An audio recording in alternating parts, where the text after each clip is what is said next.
Meron lang po tayo dito ang isang loaf ng ating sliced bread o yung ating tasty bread. So ilagay lang muna natin siya sa pinggan. Kahit anong klaseng tinapay pwede dito guys. Pwede kayong gumamit ng pandesal or yung mga tira-tirang tinapay pwede po dito. Pagkatapos ay cut lang natin siya into cubes. Ayan, kuha lang tayo ng ating mixing bowl. And then, kuha tayo ng gunting.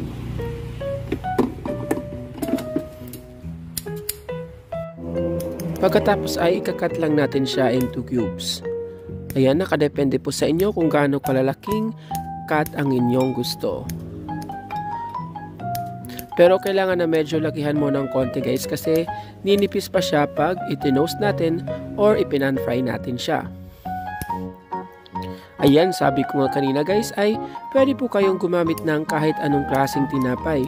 Siguraduhin lang natin na yung ating tinapay ay yung matabang na tinapay, hindi yung matamis.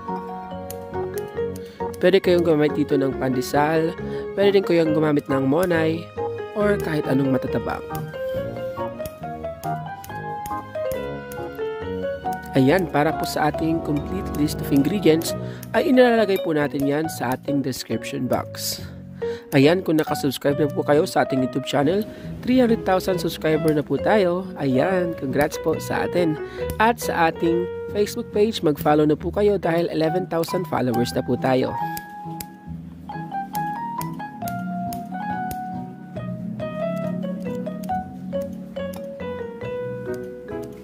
Ayan, so nakat na natin siya into cubes.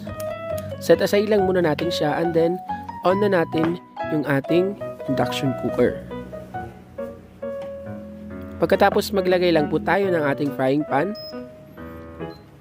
Low heat lang yung ating gagamitin dito na apoy. Medium heat muna para uminit siya. And then, pag medyo uminit na yung ating pan, balik natin sa low heat lang.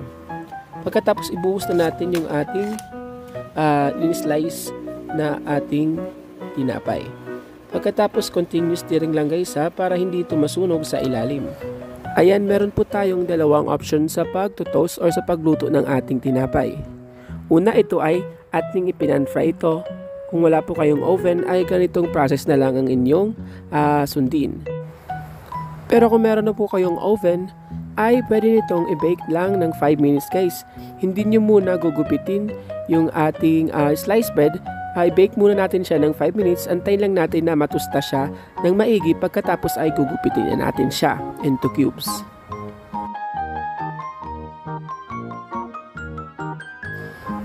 Ayan, dito po sa ating process ay okay na ito. Tustang-tusta na talaga yung ating tinapay. Patayin lang natin yung ating induction cooker. Pagkatapos ay ilipat natin siya sa ating mixing bowl. Dahil meron pa po tayong gagawin na mas magpapasarap sa ating recipe. Ayan guys, siguraduhin nyo lang na talagang matusta ng maigi yung ating tinapay. Para kumapit yung ating ilalagay mamaya. So ayan, on ulit natin yung ating pan o yung ating induction cooker. And then maglagay tayo ng 1/4 cup ng ating tubig. Maglalagay din tayo ng 1 cup ng ating brown sugar. And then tunawin lang muna natin yung ating asukal guys. At antayin itong kumulo bago natin ilagay yung ating main ingredient.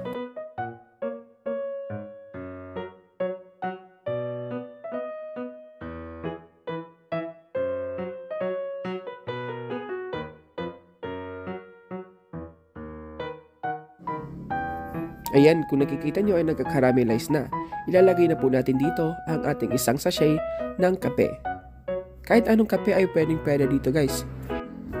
Depende kung anong paborito mong kape ang iyong iniinom. Pwede mo itong ilagay dito. Pwede kayong gumamit ng puro na kape.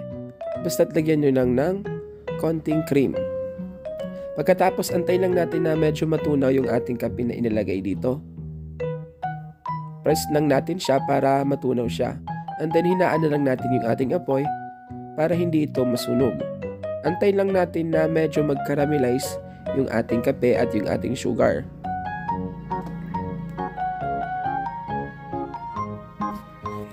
Ayan, kung hindi ka pa nga nakasubscribe sa ating YouTube channel, mag-subscribe ka na, lalong-lalo na po sa ating Facebook page dahil meron po tayong paparating na giveaways para po sa ating 300,000 subscribers sa ating YouTube. Ayan guys, medyo okay na to. Nagka-caramelize na po siya. Papatayin na lang natin yung ating apoy.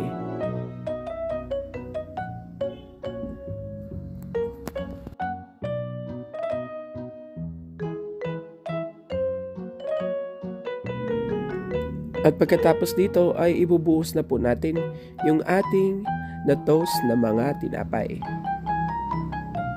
Ibuhos na natin yung agad. Agad-agad natin siyang i-mix guys kasi mabilis siyang lumamig at mag-cool down yung ating caramel.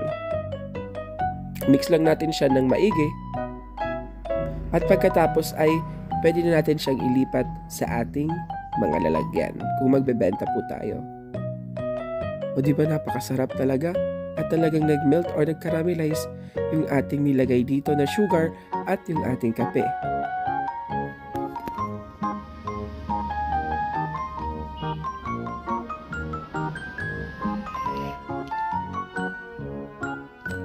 Ayan guys, tara na at magtitikiman time na tayo.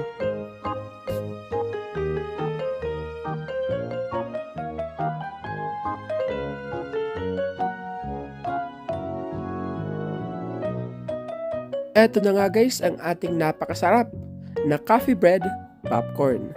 Napatok na pangnegosyo at napakasarap na pang merienda, lalong-lalo na kung magne-Netflix and chill ka. Kaya ano pa hinihintay mo, mag-subscribe ka na sa ating YouTube channel at mag-follow sa ating Facebook page. Para po sa ating complete list of ingredients ay nilalagay po natin sa ating description box sa baba. Maraming salamat sa panonood. Stay safe and God bless.